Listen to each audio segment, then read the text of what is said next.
आज हम जिस कलाकार के बारे में बात करने जा रहे हैं वे किसी परिचय के मोहताज नहीं हैं, बस नाम ही काफ़ी है। हिंदी फिल्म इंडस्ट्री में जंपिंग जैक और अपने स्टाइलिश डांस मूव्स के लिए मशहूर रवि कपूर यानी कि जितेंद्र। जितेंद्र को कौन नहीं जानता। अपने ज़माने के मशहूर अभिनेता, आज टीवी और फिल्म निर्माता के साथ साथ Balaji telefilms, Balaji motion picture और ALT एंटरटेनमेंट के चेयरमैन भी हैं।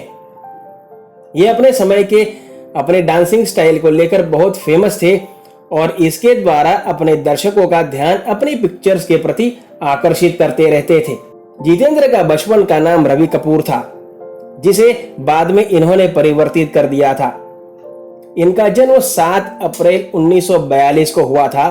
इनके पिता का नाम अमरनाथ कपूर और मां का नाम कृष्णा कपूर है। जितेंद्र के पिता इमिटेशन ज्वेलरी का काम करते थे और पंजाब के रहने वाले थे।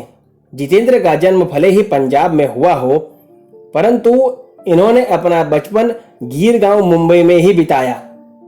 ये उस समय रामचंद्र नामक बिल्डिंग में एक मिडिल क्लास लोकेलिटी में रहते थे। इनकी आज भी उस जगह से कई यादें जुड़ी हैं। आज भी हर वर्ष गणेशोत्सव के समय जितेंद्र वहां जाते हैं और अपने बचपन की कई यादों को ताज़ा करते हैं। जितेंद्र ने अपनी स्कूल की पढ़ाई अपने मित्र राजेश खन्ना के साथ saint Sebastian high school Gir गांव से की और बाद में कॉलेज की पढ़ाई सिद्धार्थ कॉलेज से पूरी की। जितेंद्र का एक अभिनेता के रूप में फिल्मी करियर बहुत ही लंबा, साल 1960 से लेकर 1990 तक लगभग 30 वर्षों का रहा। इनके फिल्मों में आने की कहानी भी बड़ी दिलचस्प है।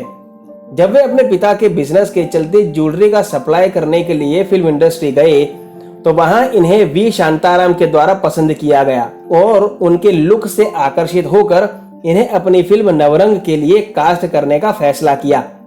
इस प्रकार इन्हें अपना पहला मौका मात्र 17 वर्ष की उम्र में 1959 में मिला। इसके बाद इन्हें दूसरा बड़ा मौका 1964 में फिल्म गीत गाया पत्थरों ने में वी शांताराम ने ही दिया, परंतु इन्हें सफलता 1967 में फिल्म फर्ज के द्वारा मिली। फिल्म फर्ज के गाने मस्त बहारों का ये मौसम इनका सुपरहिट गाना था। इसमें इनके स्टेप्स लोगों ने बहुत पसंद किए और साथ ही इस गाने में उनके द्वारा पहना गया टी शर्ट और सफेद जूते उनका ट्रेडमार्क बन गए। इसके बाद कारवां और हमजोली जैसी फिल्मों में जितेंद्र ने और गानों पर डांस किया और इनके डांस के ही कारण इन्हें बॉलीवुड में जंपिंग जैक नाम दिया गया। जितेंद्र ने लगभग 200 हिंदी फिल्मों में काम किया। जितेंद्र के अलावा कुछ ही ऐसे कलाकार हैं जिन्होंने उस समय इतनी संख्या में फिल्में की हो।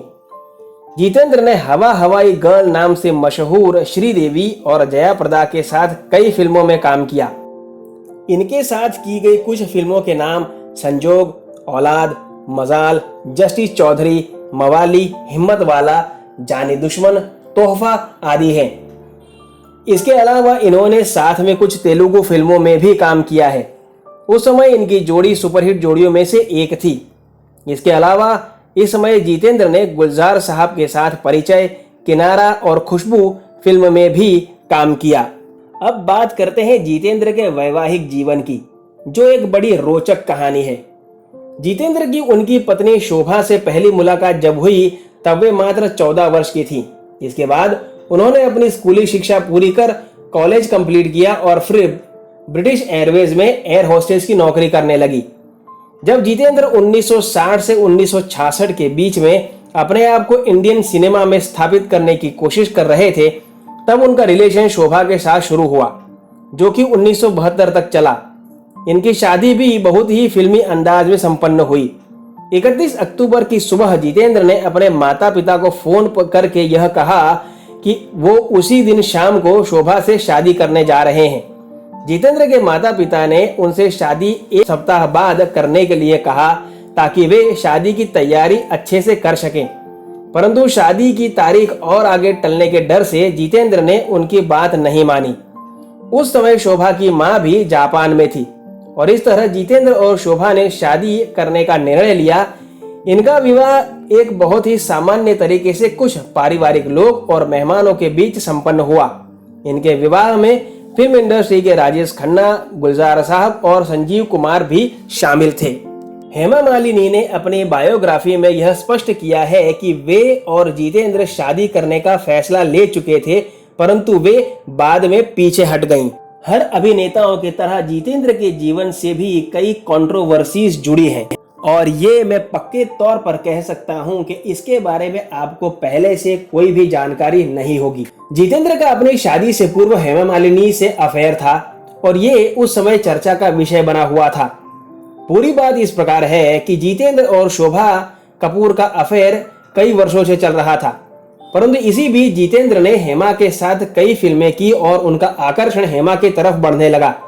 इसी बीच इन दोनों ने शादी करने का फैसला लिया और दोनों शादी के उद्देश्य से तिरुपति गए, परंतु वहां पर शोभा और धर्मेंद्र ने बीच में पहुंचकर फिल्मी तरीके से यह शादी रुकवा दी और फिर जितेंद्र और शोभा का विवाह बाद में संपन्न हुआ। बाद में हेमा ने अपनी बायोग्राफी में ऐसा बताया कि वे शादी से पूर्व ही इस रिश्ते से स्वयं ही पीछे हट गई थी। इसके बाद जितेंद्र का अफेयर श्रीदेवी के साथ हुआ। इस अफेयर की भनक जब शोभा को लगी तो उन्हें बर्दाश्त नहीं हुआ। उन्होंने जब जितेंद्र को काम में ज्यादा व्यस्त देखा और इसकी वजह श्रीदेवी के प्रमोशन में व्यस्त होना पाया तो उन्होंने इसके संबंध में जितेंद्र को अल्टीमेटम दे दिया। इस समय जितेंद्र 2 बच्चों के पिता थे और श्रीदेवी भी बॉलीवुड में अपना स्थान जमा चुकी थी। तो श्रीदेवी ने डिक्लेयर किया कि वे अब जितेंद्र के साथ काम नहीं करेंगी, परंतु यह बात जितेंद्र को पसंद नहीं आई और उन्होंने श्रीदेवी की जगह जया प्रदा को अपना फेवर देना चालू किया। श्रीदेवी के साथ रिश्तों को लेकर जितेंद्र की बेटी एकता कपूर ने एक बार एक इंटरव्यू में कहा था कि उनके स्कूल के समय में उनकी एक फ्रेंड ने उनसे कहा था कि तुम्हारे पिता का अफेयर श्रीदेवी से है, तो उन्होंने जवाब में कहा था कि हाँ है, परंतु तुम्हारे पिता तो केवल श्रीदेवी का सपना ही देख सकते हैं। हाल फिलहाल जितेंद्र 81 साल के हैं और बालाजी टेलीफिल्म्स में चेयरमैन के तौर पर कार्य कर रहे हैं।